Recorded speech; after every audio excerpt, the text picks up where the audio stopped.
এদিকে তারেক রহমানের হাতে সময় মাত্র 7 দিন। তেল সংকটে লাঠিসোঁটা নিয়ে রাজপথে নামল হাজার হাজার জনতা। অবশেষে আওয়ামী লীগের নিষেধাজ্ঞা বাতিলে সোহেল তাজের অ্যাকশন শুরু।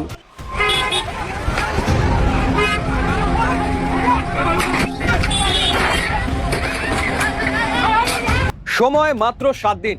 হ্যাঁ, ঠিক এক সপ্তাহ পর বাংলাদেশের ইস্টার্ন রিফাইনারির চাকা পুরোপুরি থমকে যেতে পারে।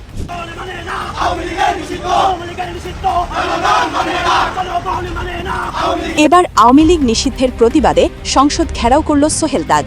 প্ল্যাকার্ড হাতে রাজপথে নেমে বিএনপিকে 24 ঘন্টার আলটিমেটাম দিয়ে কঠোর অবস্থানে সোহেল তাজ। ক্লিন ইমেজের একটা আওয়ামী লীগ অর্গানাইজ হবে এবং এটা দাঁড়াবে, এবং আমার মনে হয় শহীদ প্রেসিডেন্ট জিয়া রহমানের মতো ওই সময় যে আওয়ামী লীগ অর্গানাইজ হলো, ওইভাবে অর্গানাইজ হলেও হতে পারে। দর্শক, নতুন একটা নিউজ আপনাকে স্বাগতম। প্রিয় দর্শক, বাংলাদেশের মধ্যে ঘটে যাওয়া বেশ কিছু চলমান ঘটনাবলী থেকে আপনাদের সামনে কয়েকটা গুরুত্বপূর্ণ খবর নিয়ে হাজির হয়েছি, যার কিছুটা অংশ বিশেষ ইতিমধ্যেই ভিডিওর শুরুতেই দেখেছেন। দর্শক, ভিডিওর শুরুটা দেখেই কিন্তু বুঝতে পেরেছেন আজকের নিউজটা ঠিক কতটা গুরুত্বপূর্ণ হতে চলেছে। তাই বলবো, যারা ভিডিওটি অন করেছেন না টেনে সম্পূর্ণ নিউজটি মনোযোগ সহকারে দেখতে থাকুন, তাহলে আজকের মূল বিষয়টা বুঝতে পারবেন। তো দর্শক, আর দেরি না করে চলুন দেখে আসবো আজকে সেই কাঙ্ক্ষিত ভিডিওগুলো। তবে তার আগে বলবো, যারা এখনো চ্যানেলটি সাবস্ক্রাইব করেননি অবশ্যই চ্যানেলটি সাবস্ক্রাইব করে পাশে থাকা বেল আইকনটি ক্লিক করে দিন। আর যারা ইতিমধ্যেই চ্যানেলটি সাবস্ক্রাইব করে রেখেছেন তাদেরকে অসংখ্য ধন্যবাদ। তো চলুন দর্শক, ভিডিওটিতে একটি লাইক দিয়ে আমরা ধারাবাহিকভাবে সবগুলো ভিডিওর আলোচনা দেখে আসি।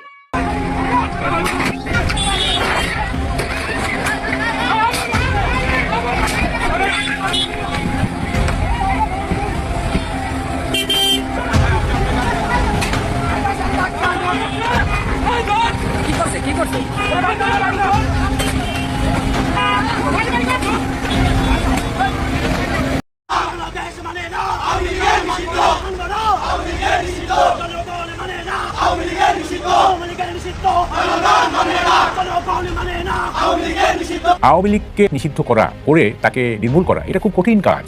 এটা মশক নিধন না যে কীটনাশক স্প্রে করে দিলাম সব মশা মরে গেল। এবং এই দাবির উত্তর না পাওয়া পর্যন্ত আমি যাব না। আমি এই উত্তর না পাওয়া পর্যন্ত আমার প্রশ্ন, আমি জানতে চাই, আওয়ামী লীগ আজকে মুক্তিযুদ্ধের নেতৃত্ব দিয়েছিল সেই দল এবার আওয়ামী লীগ নিষিদ্ধের প্রতিবাদে সংসদ ঘেরাও করল সোহেল তাজ। প্ল্যাকার্ড হাতে রাজপথে নেমে বিএনপিকে 24 ঘন্টার আলটিমেটাম দিয়ে কঠোর অবস্থানে সোহেল তাজ। আওয়ামী লীগ নিষিদ্ধ প্রত্যাহার করা না হলে সংসদ ঘেরাও করে একটারেও সংসদ থেকে বের না হওয়ার হুঁশিয়ারি দিয়ে যা বললেন সোহেল তাজ। সাম্প্রতিক সময়ে সংসদে বিরোধী দল ও দেশের মানুষের মতামতকে তোয়াক্কা না করে সংসদে আওয়ামী লীগ নিষিদ্ধের মতো অবৈধ বিল পাশ করে বিএনপির এমন অবৈধ আত্মঘাতী সিদ্ধান্তের কারণে রাজনৈতিক অঙ্গনে তৈরি হয়েছে চরম ক্ষোভ। এটি নিয়ে বর্তমানে তৈরি হয়েছে নানান তর্ক বিতর্ক। নিষিদ্ধ করে কি কোনো লাভ হয়? ফলে এই যে নিষিদ্ধ করা, আওয়ামী লীগকে নিষিদ্ধ করে তাকে নির্মূল করা এটা খুব কঠিন কাজ। এটা মশক নিধন না যে কীটনাশক স্প্রে করে দিলাম সব মশা মরে গেল। এইটা যদি মনে করে থাকেন তাইলে ভুল করতেছেন। এবার আওয়ামী লীগ নিষিদ্ধের প্রতিবাদে প্ল্যাকার্ড হাতে রাজপথে নেমে সংসদ ঘেরাও করল বাংলাদেশের প্রথম প্রধানমন্ত্রী তাজউদ্দিন আহমেদের ছেলে সোহেল তাজ। আমাদের দেশ আরো ভয়াবহ পরিণতির সম্মুখীন হবে। আমি ব্যক্তিগতভাবে বিশ্বাস করি যে আমার এই বাংলাদেশ, যে বাংলাদেশের জন্য লক্ষ লক্ষ মানুষ প্রাণ দিয়েছে, হাজার হাজার মুক্তিযোদ্ধা স্বেচ্ছায় জীবন দিয়েছে, আমাদের সেই বাংলাদেশ আমরা চেয়েছিলাম একটি সুন্দর সোনার বাংলাদেশ যাতে রূপান্তরিত হয় সে সময়, তাই না? আমরা চেয়েছিলাম একটি সুন্দর সোনার বাংলাদেশ যেখানে ন্যায় বিচার থাকবে, একটা মেধাভিত্তিক সমাজ হবে, যেখানে দুর্নীতি থাকবে না। বিএনপিকে হুঁশিয়ারি দিয়ে সোহেল তাজ বলেন, আমার প্রশ্ন, আমি জানতে চাই, আওয়ামী লীগ মুক্তিযুদ্ধের নেতৃত্ব দিয়েছিল যে দল, আজকে কেন সেই দলকে অবৈধভাবে সংসদে নিষিদ্ধ করা হলো? এতে করে আমাদের দেশ ভয়াবহ পরিণতির দিকে যাবে। এই দল কোনো ব্যক্তিবিশেষ কারোর দল নয়, এই দল গণমানুষের দল। সোহেল তাজ আরও হুঁশিয়ারি দিয়ে বলেন, যদি আমি এ বিষয়ে কোনো উত্তর না পাই তাহলে আমি এখান থেকে কখনোই যাব না। আমি এই সংসদ ভবনের সামনে থেকে সংসদ ঘেরাও করে তীব্র আন্দোলন গড়ে তুলব।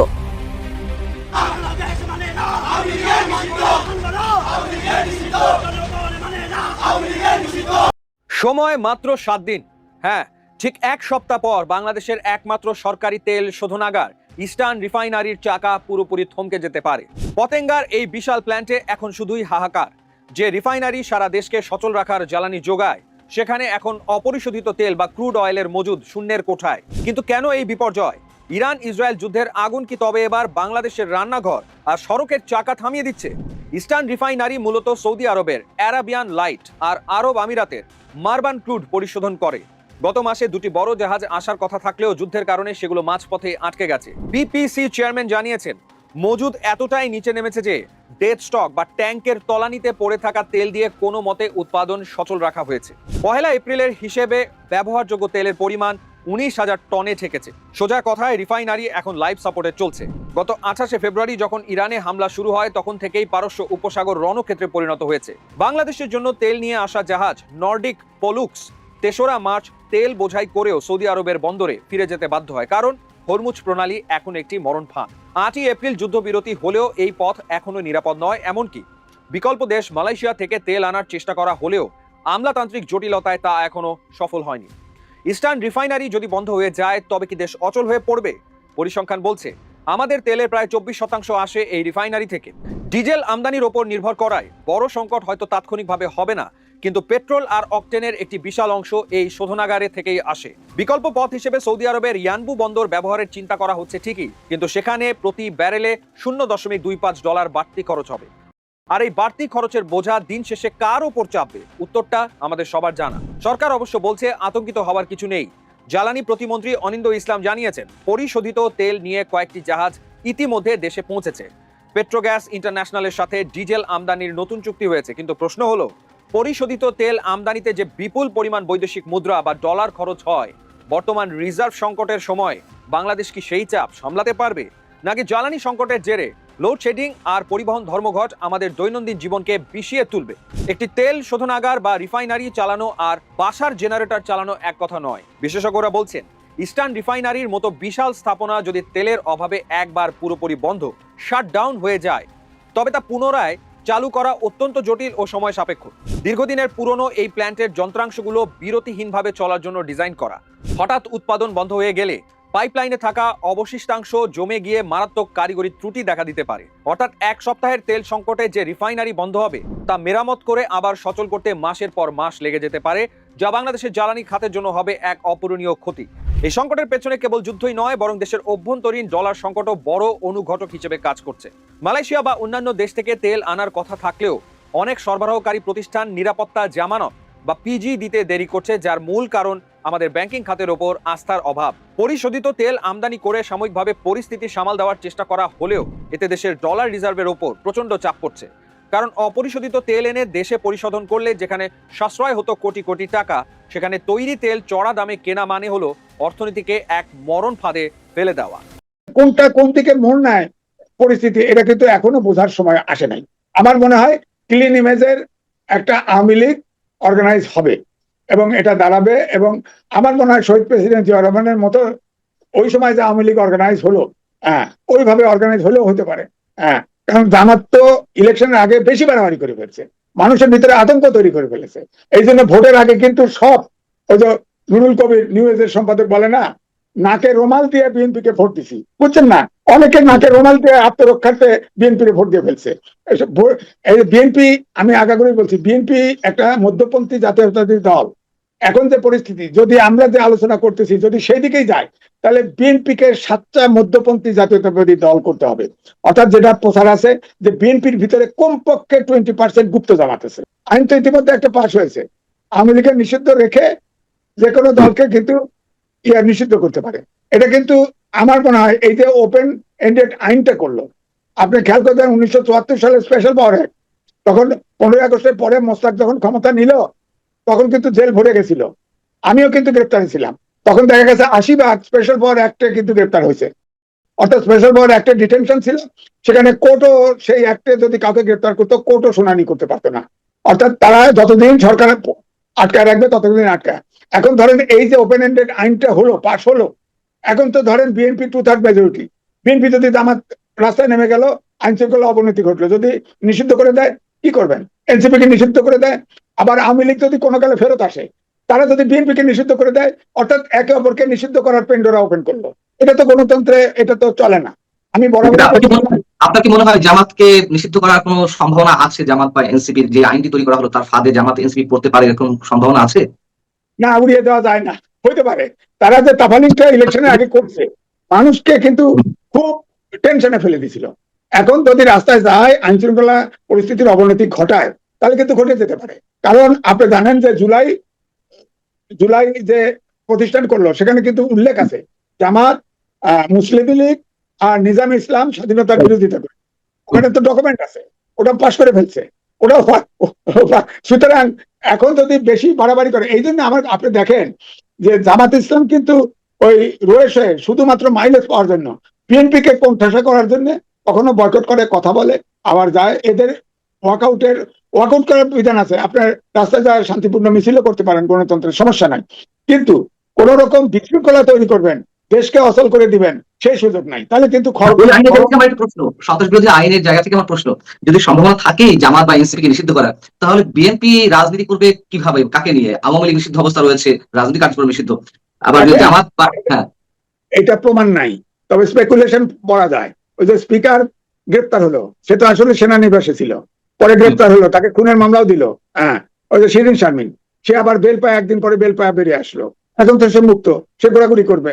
এখন ধরেন ক্লিন ইমেজের একটা জনশ্রুতি আছে, আওয়ামী লীগ ক্লিন ইমেজের লোকজন দিয়ে একটা কমিটি করতে পারে। হয়তো শেখ হাসিনা, ভারতের প্রিয় শেখ হাসিনা হয়তো পরামর্শ দিচ্ছে যে তুমি এখন রাজনীতি করতে গেলে সব দল এক হয়ে যাবে, বেটার তুমি ক্লিনের লোকে অন্য লোক দিয়ে করো। যদি এটা করতে পারে, তখন প্রতিপক্ষ ধরেন আওয়ামী লীগ, বাম দল, বিএনপি, এরা পলিটিক্সে থাকবে। ধরেন আবার এ হতে পারে, ধরেন আওয়ামী লীগ হলো ক্লিন ইমেজের একটা দল হলো, তারা নির্বাচন করলো, হয়তো পরবর্তী নির্বাচনে তারা অপোজিশনে থাকতে পারে। হ্যাঁ, ধরেন জামাত আউট, আবার ফের ধরেন তারপরের ইলেকশনে ধরেন আওয়ামী লীগ চলেই আসলো ক্ষমতায়। হ্যাঁ, কারণ আমাদের দেশে তো বরাবরই দেখা গেছে যারা সরকারে থাকে পরে আর সরকারে আসতে পারে না। একমাত্র শেখ হাসিনা জোরাজুরি করে ইলেকশন রাইটের ভোট আমি দামি নির্বাচন করে 3টে নির্বাচনে জিতে নিছে। তো সব তো ঘটবে না, আমরা তো নিরপেক্ষ নির্বাচন চাইবো। তো নিরপেক্ষ নির্বাচন আপনি যে বলেছেন সে ঠিক আছে, অবশ্যই যে একটা জোরদার হয়েছে গুঞ্জন যে সাবেক স্পিকারের নেতৃত্বে একটা রিফাইন্ড আওয়ামী লীগ আসতে পারে, কিন্তু সেই রিফাইন্ড আওয়ামী লীগ নিয়েও এক ধরনের প্রশ্ন রয়েছে, কোন ধরনের রিফাইন্ড আওয়ামী লীগ? আপনি যদি বলছেন যে ভারতে বসে শেখ হাসিনার পরামর্শে বা শেখ হাসিনার নেতৃত্বে ক্লিন ইমেজের মানুষদের নিয়ে শিরিন শারমিন চৌধুরী হয়তো সামনের দিকে থাকলেন, এরকম একটা রিফাইন্ড আওয়ামী লীগ, নাকি শেখ হাসিনাকে মাইনাস করে কোনো কিংস পার্টির আদলে রিফাইন্ড আওয়ামী লীগ, যেমন তৃণমূল বিএনপি গঠিত হয়েছিল শমশের মোমিন চৌধুরীর নেতৃত্বে, ওরকম কিছু সম্ভাবনা রয়েছে? দুটি কোনটি আপনার মনে হয়? শমশের মোমিন চৌধুরীর ব্যাপারে সরকার থেকে এটা তৈরি করা হয়েছে। আমার মনে হচ্ছে এটা হবে শহীদ প্রেসিডেন্ট জিয়াউর রহমানের সময় যেমন আওয়ামী লীগ অর্গানাইজ হলো, শেখ হাসিনাকে বাইরে এনে নেতৃত্বে বসানো হলো, সেখানে কিন্তু শহীদ প্রেসিডেন্ট জিয়াউর রহমান কিন্তু আওয়ামী লীগকে ডিস্টার্ব করে নাই। এরকম একটা পরিস্থিতি হবে যে ক্লিন ইমেজের দাগ দিয়ে হোক না কেন, সে করবে, সরকার ডিস্টার্ব করবে না, তাহলে তো দাঁড়ায় যাবে। কারণ তাদের তো সমর্থক আছে। ক্লিন ইমেজ বলতে ধরেন যারা চুরি করে নাই, যারা কোনো দোষ করে নাই, নির্দোষ ব্যক্তি, আওয়ামী লীগের নির্দোষ ব্যক্তি, সোজা কথা আছে না, তাদের কোটি কোটি সমর্থক আছে না দেশে, গ্রামাঞ্চলের সমর্থক তো একটাও নড়ে নাই, আমি তো টের পাই, সব সমর্থক তো রয়ে গেছে। তাদের ভিতর থেকে এখন আওয়ামী লীগ তো তাদের বিবেচনায়, তাদের যে সদস্যরা, সাধারণ সদস্যরা আছে, তারা তো মনে করে তারা নির্যাতিত। এখন তো তাদের যে কোনো ক্লিন ইমেজের একজন মোটামুটি ভাবে চেনা যায় এমন লোক সামনে দিলে তার সাথেই কাতার বদ্ধ হবে। সুতরাং ডিস্টার্ব যদি সরকার না করে তাহলে হতে পারে। সুতরাং কোনটা কোন দিকে মোড় নেয় পরিস্থিতি, এটা কিন্তু এখনো বোঝার সময় আসে নাই। আমার মনে হয় ক্লিন ইমেজের একটা আওয়ামী লীগ অর্গানাইজ হবে এবং এটা দাঁড়াবে। এবং আমার মনে হয় শহীদ প্রেসিডেন্ট জিয়াউর রহমানের মতো ওই সময় যে আওয়ামী লীগ অর্গানাইজ হলো, ওইভাবে অর্গানাইজ হলেও হতে পারে। কারণ জামাত তো ইলেকশনের আগে বেশি বাড়াবাড়ি করে ফেলছে, মানুষের ভিতরে আতঙ্ক তৈরি করে ফেলেছে। এই জন্য ভোটের আগে কিন্তু সব, ওই যে নুরুল কবির নিউজের সম্পাদক বলে না, নাকে রুমাল দিয়ে বিএনপিকে ভোট দিছি, বুঝছেন না, অনেকে নাকে রুমাল দিয়ে আত্মরক্ষার্থে বিএনপিকে ভোট দিয়ে ফেলছে। বিএনপি, আমি আগাগোড়াই বলছি, বিএনপি একটা মধ্যপন্থী জাতীয়তাবাদী দল। এখন যে পরিস্থিতি, যদি আমরা যে আলোচনা করতেছি যদি সেদিকেই যায়, তাহলে বিএনপিকে 7টা মধ্যপন্থী জাতীয়তাবাদী দল করতে হবে। অর্থাৎ যেটা প্রচার আছে যে বিএনপির ভিতরে কমপক্ষে 20% গুপ্ত জামাত আছে, এগুলোকে বের করতে হবে সেখানে, যেভাবেই হোক। চায়না নাকি একটা চশমা, গগলস আবিষ্কার করছে, আপনার দিকে তাকালে আপনার মনোজগৎ, ব্রেনে কি চিন্তা করেন বের করা যায়। আপনি এগুলা, এইটা একটা কিনে এনে সব পার্টি, এই যে গুপ্ত রাজনীতি, আপনি বলেন তো দেখি, গুপ্ত রাজনীতি কেন অ্যালাউ করা হবে? গণতান্ত্রিক দেশে গুপ্ত রাজনীতি কেন থাকবে? তাহলে আনসারুল্লাহ বাংলা টিম, জেএনপি, ওদের নাথান বোমের পার্টি, সে তো হিল ট্যাক্সের একটা অংশ স্বাধীনতা চায়, সবাইকে ছেড়ে দিতে হবে। ওরাও তো গুপ্ত রাজনীতি করে, আন্ডারগ্রাউন্ড রাজনীতি করে ওরা, আর এটা একই তো। গুপ্ত রাজনীতি তো আরো ভয়ঙ্কর, অন্য পোকার মতো অন্য দলকে খেয়ে ফেলে। সুতরাং যারা গুপ্ত রাজনীতি করবে, গণতান্ত্রিক রাজনীতিতে তাদের অ্যালাউ করা উচিত। সেই জায়গায় একটা প্রশ্ন, যারা গুপ্ত রাজনীতিবিদ আছেন আমাদের, মানে সেভাবে অনেকেই করছেন, চট্টগ্রামের মঞ্জুর আলম সাবেক মেয়র, তার সাথে দেখা করতে গেলেন হাসনাত আব্দুল্লাহ, এনসিপি নেতা এবং সংসদ সদস্য, এবং তিনি চট্টগ্রামে গিয়ে তোপের মুখে পড়েছিলেন। আপনি নিশ্চয়ই খেয়াল করেছেন বিষয়টি। এবং কেন মঞ্জুর আলমের সাথে দেখা করতে গেলেন? মঞ্জুর আলম একসময় আওয়ামী লীগের কাউন্সিলর ছিলেন, আওয়ামী লীগ মনোনীত কাউন্সিলর। পরবর্তীতে আবার বিএনপিতে জয়েন করে মেয়র হলেন, আবার পরবর্তীতে আওয়ামী লীগে জয়েন করলেন বা আওয়ামী লীগের সাথে যোগাযোগ রাখছিলেন। তো তার কাছে প্রশ্ন ছিল হাসনাত আব্দুল্লাহর কাছে যে আপনি যে জুলাই যুদ্ধে আপনি কেন ফ্যাসিবাদের দোষরের সঙ্গে দেখা করতে এসেছেন? মানে আসলে বিষয়টা কিরকম যে নিজেদের পক্ষে এলে তারা বিপ্লবী হয়ে যাবে, আর বিপক্ষে থাকলেই ফ্যাসিবাদের দোষর হয়ে যাবে। আপনি এটির ভিতরে কোনো ধরনের আর নতুন খেলা দেখতে পাচ্ছেন মঞ্জু আলমকে নিয়ে? নাহিদ নাহিদ ধরেন মুখে যাই বলুন, যার বাসায় ছিল এবং কোন জামাত তাকে তার দিল এটা কিন্তু জানা যায়। সেও কিন্তু গুপ্ত জামাত, প্রকাশ পলিটিক্সের কারণে সে প্রকাশ করতেছে না। হ্যাঁ, এবং আপনি জানেন যে আমাদের ওই যে ইয়ার কি বঙ্গবন্ধু মেডিকেলের আপনার যে শান্ত জেলে গেছিল, সেখানে আব্দুল্লাহ মোহাম্মদ তাহের তিনিই বলছে নাহিদ তো আমাদের গ্রুম করে, আমাদের ছেলে বলছে, তো সে অনিয়ারে বলে দিছে। তা আমার কথা হলো আমাদের প্রফেশনে নাই। আমাকে প্রশ্ন করেছিল একজন যে জামাত এত ভোট পাইলো কি করে, তা আমি বললাম যে বিএনপির 20% ভোট গেছে কমপক্ষে, গোপনে ভোট দিয়ে দিছে, গুপ্ত জামাত সব ভোট দিয়ে দিছে, এই জন্য ভোট বেড়ে গেছে। আমি কিন্তু বহুবার বলছি এই বিএনপিটা একটা মধ্যপন্থী দল, জাতীয়তাবাদী দল, যে কোনো ব্যক্তি এই দলে এসে আশ্রয় নিতে পারে, পলিটিক্স করতে পারে। সুতরাং এই দলকে সাচ্চা একটা জাতীয়তাবাদী দল করতে এই গুপ্তদেরকে যেভাবে যত যন্ত্র পাওয়া যায় আবিষ্কার করে, আপনি দেখেন না কালকে দেখলাম যে আমেরিকান ট্রাম্পের জাহাজের ভিতরে ইরান ওই কি মৌমাছি বোমা ছাড়ছে একটা। তো ওরকম নিশ্চয়ই কোন আধুনিক দেশ থেকে, উন্নত দেশ থেকে এরকম কোন যন্ত্র আবিষ্কার করুক যে পার্টির ভিতরে কে কোন গুপ্ত জামাত না কি কোন পার্টি করে এটা যাতে বের করা যায়, তার চিন্তা করে। আমার ধারণা চীনে কিন্তু গগজ তৈরি হয়েছে। এটার একটা উদাহরণ হলো যে অভ্যুত্থানের সময় একটি পুলিশ একটা ছেলেকে ঘাড়ে হাত দিয়ে টাইট করে ধরছে, সে বলতেছে আমি শিবির না, আমি শিবির না, ছেলেটা বলতেছে। অন্য পুলিশ বলতেছে স্যার ছেড়ে দেন, ও শিবির না, শিবির না। তারপরে সে বলতে না ও শিবির। তা আমার ওয়াইফ এবং আমি দেখতেছিলাম, তখন আমি বললাম যে শোনা, আমি শুনছি, প্রমাণ পাই নাই, ওই যে ধরছে ঘাড়ে ওর চোখে দেখো গগলস আছে, এই গগলস দিয়ে ও বুঝতে পারতেছে ও শিবির করে, কিন্তু যে বলতেছে শিবির করে না ও বুঝতে পারতেছে না, কারণ ওর চোখে তো গগলস নাই। তো এই জন্য এই যন্ত্র আনা দরকার, আইনা এই বিএনপি কে ক্লিন করা দরকার। জামাত আমাদের সাংবাদিক নেতা আছে না পদধারী, বিএনপির ভিতরে আছে না, এগুলো গুপ্ত জামাত না? রাবেদার পেরোলে আছে, হ্যাঁ আপনার রাবেদার পেল আছে, জামাতের তৈরি বিশ্ববিদ্যালয়ে ভুয়া সার্টিফিকেট দিয়ে চাকরি করে, জানি তো। আপনার তারেক রহমানের আশেপাশেও গুপ্ত জামাত আছে, এদেরকে আমি চিনি তো, মুখ দেখলেই বুঝি কোনটা গুপ্ত জামাত। আমার প্রফেশনে দীর্ঘদিন আমি নেতৃত্ব দিয়েছি, দীর্ঘদিন আমার সাথে সম্পর্ক আছে, আমি অনেকটা চিনবো না, হয়তো 100 ভাগ চিনবো না, কিন্তু কিছু লোককে তো চিনি। আমার প্রশ্ন হচ্ছে জামাত যে বৈশাখ উদযাপন করছে, নববর্ষ উদযাপন করছে, এর আগে তো তারা বেদাত, ইসলাম বিরোধী নানান ধরনের সংজ্ঞা দেওয়ার চেষ্টা করেছে। এখন তারা খুব ঢাক ঢোল পিটিয়ে নববর্ষ উদযাপন করছে। এটিও কি তাদের নতুন কোনো চেহারা, নাকি তারা আস্তে আস্তে ধীরে ধীরে আসলে বাঙালি সংস্কৃতিকে, আমাদের ইতিহাস ঐতিহ্যকে মেনে নেওয়ার চেষ্টা করছে? আপনার কাছে কি মনে হয়? এরা এরা আপনি ইলেকশনের আগে দেখেন হিন্দুদের নমিনেশন দিছে না, পূজা গিয়া নম করছে না, তারপরে 2 মুক্তিযোদ্ধা, পদভ্রষ্ট 2 মুক্তিযোদ্ধাকে নিয়ে নমিনেশন দিছে না। তো এই জন্য তারা চেষ্টা করতেছে যে আপনার আমার চোখে ধুলা দেওয়ার জন্য, কিন্তু তারা যেটা বিশ্বাস করে ওই জায়গায় দেখেন। অনেক সময় প্রশ্ন উঠেছে মুক্তিযুদ্ধের যে মানবতা বিরোধী অপরাধ করেছে জামাত, তার জন্য তো ক্ষমা চাইল না। আমার কথা হলো মুক্তিযুদ্ধে তো এটা গণহত্যা ছিল, সেটার বিচার হবে, সেটার তো ক্ষমা হয় না, গণহত্যার তো ক্ষমা হয় না। ইসলাম ধর্মেও গণহত্যার মাপ দেওয়ার বিধান নাই। তো তারপরেও দেখেন কয়েকবার কথা বলছে, যদি 71-এ যদি কারো মনে কষ্ট দিয়ে থাকি, যদি ডক্টর মোহাম্মদ ইউনূসের মতো যদি, কিন্তু তবে দিয়ে কথা বলে, ডাইরেক্ট বলে না। তো সুতরাং তারা তাদের যে রাজনীতি সেটার ভিতরেই আছে। প্রিয় দর্শক, আমি আশা করছি সবগুলো ভিডিওই আপনি মনোযোগ সহকারে দেখেছেন। সেই সাথে দর্শক, এই ভিডিওগুলো সম্পর্কিত যদি কোনো তথ্য বা মতামত থাকে তাহলে তো অবশ্যই কমেন্ট করে জানিয়ে দিন। এতক্ষণ সাথে থাকার জন্য ধন্যবাদ। নিউজটি শেষ করছে এখানেই, ফিরছে আগামী ভিডিওতে নতুন কোনো টপিক নিয়ে। আল্লাহ হাফেজ।